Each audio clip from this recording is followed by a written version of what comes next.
10th का पहला chapter nationalism in Europe का रिवीजन करा रहे हैं।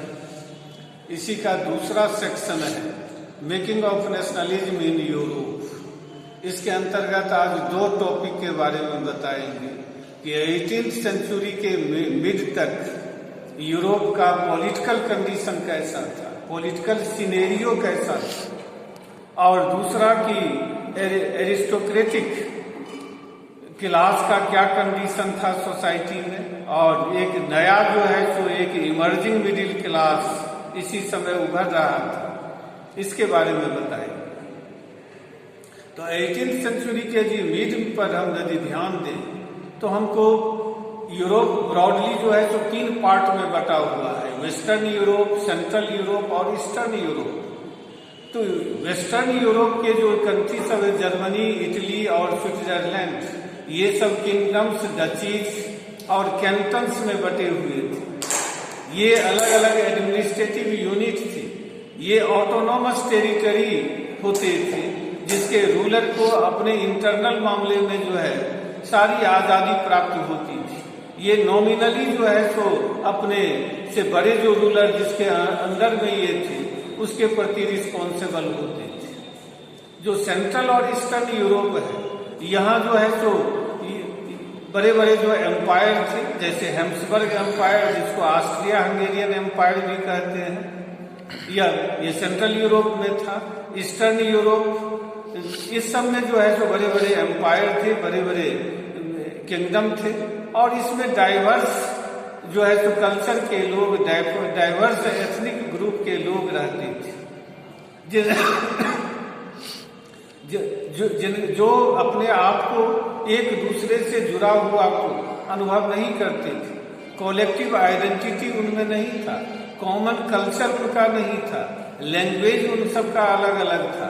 जैसे उदाहरण के लिए जो अल्पाइन रीजन था जिसमें टायरोल, ऑस्ट्रिया, बोहेमिया ये सब जो आते थे, यहाँ के लोग, यहाँ के ज्यादातर जो लोग थे जर्मन स्पीकिंग जो एरिस्टोक्रेटिक क्लास के लोग थे।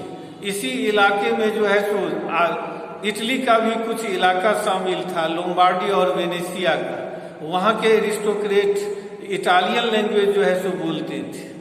इसी तरह जो क्रोशिया है, बोहेमिया है, इस सब के जो बोहेमियन, क्रोट्स, स्लोवाक जहाँ रहते थे, स्लोवान्स, ये सब पीजेंट्स क्लास के लोग थे। ये खेतीबाड़ी करना इनका काम था, जो लोकल लैंग्वेज बोलते थे। हंगरी के लोग जब आधा हंगरी के लोग मैग्यार लैंग्वेज बोलते थे और आधा हंगरी के लोग दूसरे लैंग्वेज बोलते थे।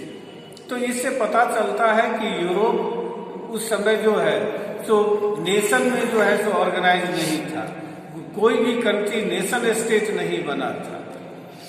पहला जो नेशन स्टेट 18th सेंचुरी के लास्ट में, यानी कि 1789 में जो फ्रेंच रिवॉल्यूशन हुआ तब जाकर के फ्रांस एक नेशन स्टेट बना। लेकिन 1800 के मिड तक यही पॉलिटिकल सिनेरियो जो है तो यूरोप का बना हुआ था। अब है दूसरा के एरिस्टोक्रेसी के बारे में। जो नोबिलिटी क्लास जो है, जिसको एरिस्टोक्रेसी भी कहते हैं, ये लैंडेड क्लास है। ज्यादातर जमीन के मालिक यही लोग थे यूरोप में, और इनका कंट्री साइड में बड़ा बड़ा एस्टेट था, बहुत ज्यादा जमीन के मालिक थे, और टाउन में भी टाउन हाउस था, बड़े बड़े बंगलो थे इनके पास। ये ज्यादातर जो लोग वेस्टर्न यूरोप के जो लोग थे, एरिस्टोक्रेटिक लोग थे, ये शहरों में रहते थे, खास करके उस शहर में जहाँ की जो कैपिटल होता था, जहाँ मोनार्क रहते थे, वहाँ बड़े बड़े पैलेस में रहते थे, बंगला में रहते थे। और कंट्री साइड का जो इनका लैंड था वे सब रेंट पर लगा दिया गया था, और उस एक फिक्स रेंट जो है तो इनको आता रहता था कि पीजेंट से, और मजे से जो है तो ये शहरों में रहते थे। समय समय पर ये अपने इलाके में जाते थे देखभाल करने, देखने सुनने के लिए, और वहाँ बहुत सारे ये एम्प्लॉयड लोगों को रखे हुए थे जो इनके कामों को करते थे बाकी दिनों में। ईस्टर्न और सेंट्रल यूरोप में जो नोबिलिटी क्लास के लोग थे, जो एरिस्टोक्रेटी, वे इस तरह से खेती किराए पर जमीन लेकर के नहीं करते थे, बल्कि वे बड़े बड़े स्टेट, जिसको मैनर कहा जाता था, वो रखे हुए थे। एक माने बराबर ये जमीन की बड़ा जो है तो टुकड़ा होता था, जो कई एकड़ में फैला होता था, और इसमें ये मैनर सिस्टम कहलाता था। इसमें काम करने वाले जो सैकड़ों जो मजदूर होते थे वह सर्फ कहलाते थे। सर्फ का मतलब हिंदी में कहेंगे तो भूदास, यानी जमीन से जुड़े हुए जो गुलाम थे वो थे। उसी मैनर या स्टेट में ही ये सारे सर्फ को जो है सो पूरा लाइफ लॉन्ग जो है सो रहना पड़ता था। वहीं उनके लिए घर बना दिया गया था। 24 आवर्स उसी खेत में काम करना, या उसी खेत के घर के खेतों में बने हुए घरों में इनका जीवन बीतता था।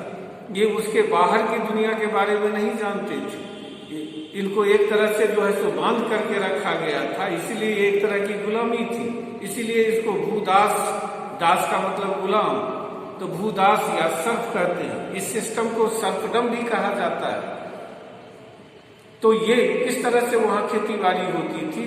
ये भूदास सर्फ ही खेती बाड़ी करते थे एरिस्टोक्रेटिक या नोबिलिटी क्लास के लोगों की। यूरोप में 18th सेंचुरी के मिड में इंग्लैंड में इंडस्ट्रियल रिवॉल्यूशन हुआ, और धीरे धीरे ये रिवॉल्यूशन 19th सेंचुरी में यूरोप के दूसरे देशों में पहुंचा, और दूसरे देशों में भी इंडस्ट्रीज सब लगाए जाने लगे। इस तरह इंडस्ट्रियलाइजेशन का काम जो है तो यूरोप में शुरू हुआ। इंडस्ट्रियलाइजेशन ने जो सोसाइटी में दो नए वर्गों को जो है जो पैदा किया। इंडस्ट्रियलाइजेशन यूरोप में दो नए वर्गों को पैदा किया, एक इंडस्ट्रियलिस्ट का और दूसरा इंडस्ट्रियल वर्कर का। इंडस्ट्रियलाइजेशन के कारण इंडस्ट्रियल टाउन सब बने, जहां इंडस्ट्रीज लगाए गए वहां मजदूर सब जुटने लगे काम करने के लिए। धीरे धीरे वह जगह शहर का रूप ले लिया, और इस तरह ये इंडस्ट्रीज के कारण जो शहर बने उसको इंडस्ट्रियल टाउन कहते हैं। इस सोसाइटी में एक नया वर्ग भी एक और सामने आया जो मिडिल क्लास का था। इसमें इंडस्ट्रियलिस्ट, बिजनेसमैन और एजुकेटेड जो प्रोफेसर, इन्हीं लोगों के बीच जो है सो नेशनलिज्म का आइडियोलॉजी फैला। यही लोग चाहते थे कि सोसाइटी में एरिस्टोक्रेटिक प्रिविलेज जो है, यानी कि नोबिलिटी क्लास को जो प्रिविलेज मिले हुए हैं उनको खत्म किया जाए।